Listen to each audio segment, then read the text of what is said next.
वरना गोंडवाना का दीप बुझ गया होता। तो आज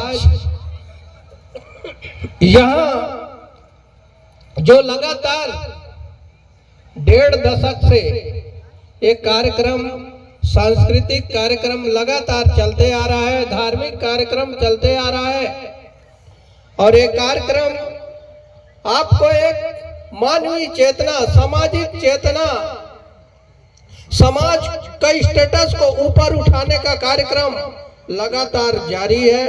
साथियों, मैं ज्यादा वक्त तो नहीं लूंगा, 5 मिनट के बाद मैं अपना वाणी को विराम दे दूंगा। मैं आप लोगों को यही कहना चाहूंगा कि गोंडवाना का 5 नियम है। सबसे पहले अपने माता पिता का सेवा करना। जिनके माँ बाप हैं, सुबह उठिए उनका पैर छू लीजिए। जो व्यक्ति अपने माँ बाप का पैर छूता है वो कभी गरीब नहीं होता।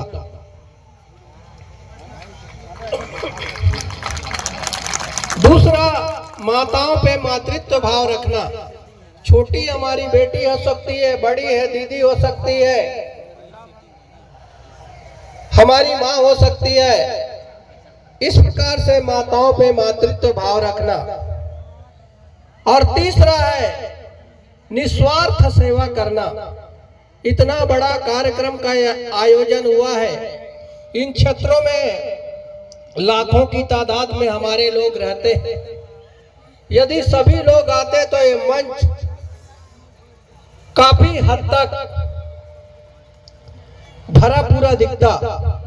तो साथियों, निस्वार्थ सेवा करना, एक दिन का समय इस समाज को देना, यानी इस समाज रूपी माँ का दूध का कर्ज हम सभी लोगों के ऊपर है।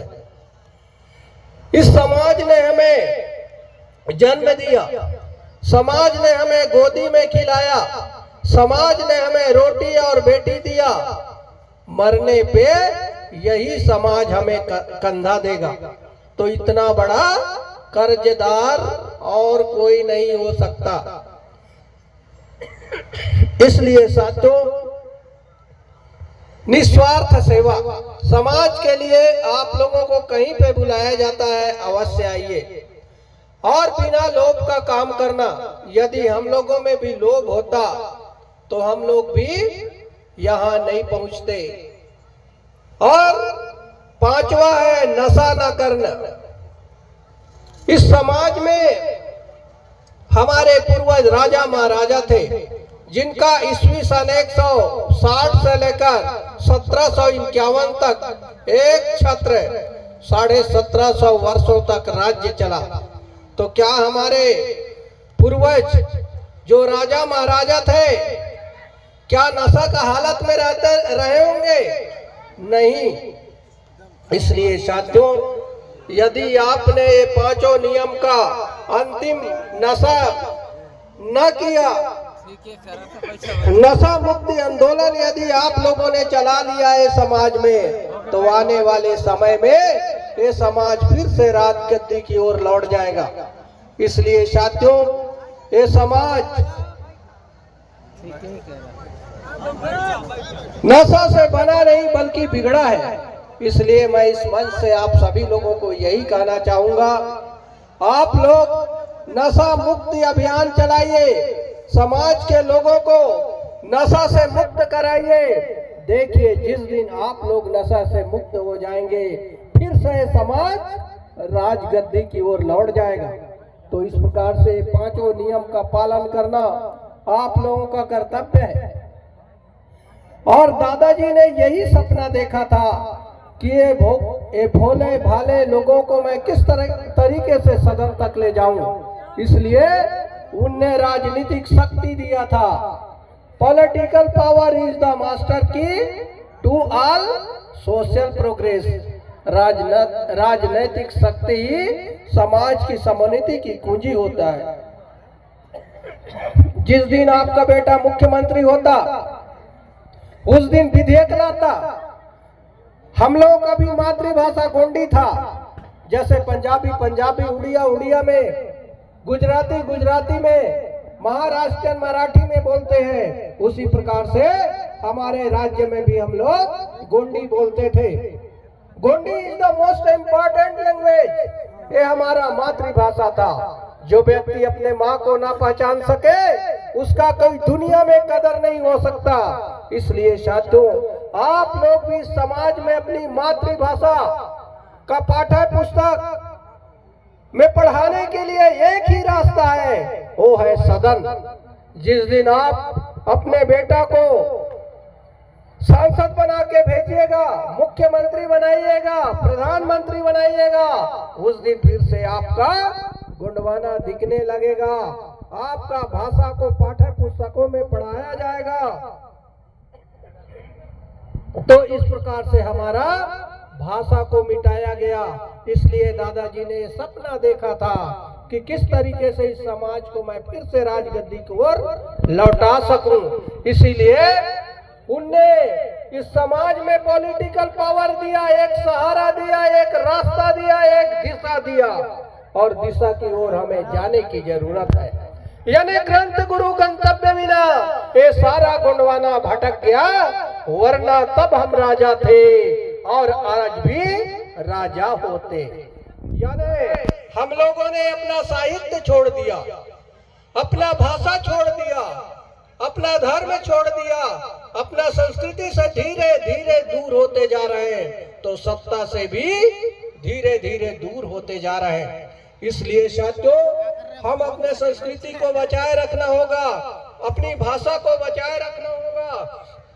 मैक्स मूलर के नाम आप लोग सभी जानते होंगे।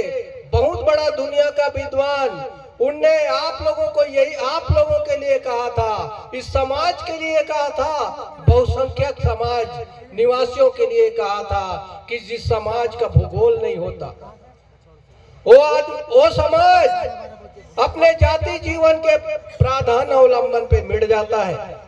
यानी people that can feel no period in the past in its history and literature loses the mainstay of its national characters. यानी जो जाति अपने प्राचीन गौरव पूरा वृत्त और साहित्य पे गर्व नहीं करता, वो अपने जाति जीवन के प्रधान अवलंबन पे मिट जाता है। आज आप पंजाबियों को देखेंगे, पंजाबी में बोलते हैं, गुजरातियों को देखेंगे, गुजरातियों में। हमारा गोंडवाना राज्य 1700 वर्षों तक चलता था, उस समय भी हम गोंडी भाषा बोलते थे। हमारा गोंडियन जनता का अलग से भाषा था, एकता था। लेकिन 1 नवंबर 1956 को जब भाषावार राज्यों का पुनर्गठन हुआ, उस समय गोंडी भाषा वालों को क्या मिला? बेट, बिगारी, जिल्लत, अपमान। आज गांव में जाएंगे तो ठीक से तन ढकने के लिए कपड़ा तक नहीं दिखता। पंजाबियों को पंजाब, उड़िया को उड़ीसा, तेलुगु बोलने वाले तेलुगु देशम आंध्र प्रदेश, पर गोंडी भाषी लोगों को गोंडवाना नहीं दिया। इस बात का हमें दुख है।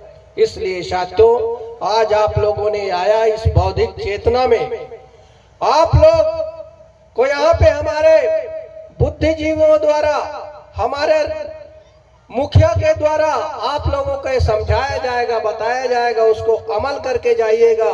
और आने वाले समय में इस समाज को फिर से राजगद्दी की ओर लौटाने के लिए काम करना पड़ेगा। यही बात कहते हुए मैं आप लोगों को यही कहना चाहूंगा कि आप लोग एकजुट रहें, आप लोग संगठित रहें, संघर्ष करें। मैं आज गांव से निकल रहा था, जिसके पास मसाला खरीदने का दाम नहीं, वो भी पटाखा फोड़ता है। मैंने पटाखा रास्ता में, जितना उसके पास दम नहीं, वो व्यवसायी लोगों के चक्कर में पटाखा फोड़ते रहे। यानी जिनके पास खाने का ठिकाना नहीं, पटाखा फोड़ते हैं। माने ये गलत चीज है। माने अनावश्यक पैसा आप इन्वेस्ट कर रहे हैं। इसलिए समाज में एक एक मुट्ठी चावल बचाने का प्रक्रिया जो दादाजी ने दिया था, इस समाज को ऊपर उठाने के लक्ष्य दिया था, इस समाज को आगे बढ़ाने का जो कदम दिखाया था, रास्ता दिखाया था, उसको अमल करेंगे। तो ज्यादा वक्त न लेते हुए मैं संक्षिप्त में अपने वाणी को यही विराम देते हुए आप सभी लोगों के चरणों में बार बार सेवा जोहार करते हुए आप लोगों से यही कहना चाहूंगा कि आप लोग एकजुट रहें, संगठित रहें और संघर्ष करें। हम लोग भी जिला पंचायत जीत कर आए तो साज नहीं आए थे, हम लोगों में आप लोगों जैसे बैठा बैठा के समझा के आए, तब कहीं यहाँ तक पहुंचे। तो इस प्रकार आने वाले समय में 2028 में हमें अपना मुख्यमंत्री बनाना है।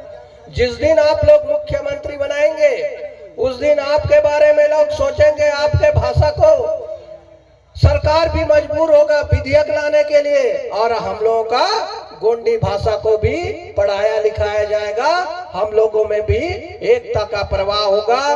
तो राजनीति के क्षेत्र में भी आप लोगों को आना होगा और संगठित रहिए, एक रहिए, ऐसी आशा और विश्वास के साथ मैं अपने वाणी को यहीं पे विराम देता हूँ। सबको सादर सादर सेवा जोहार।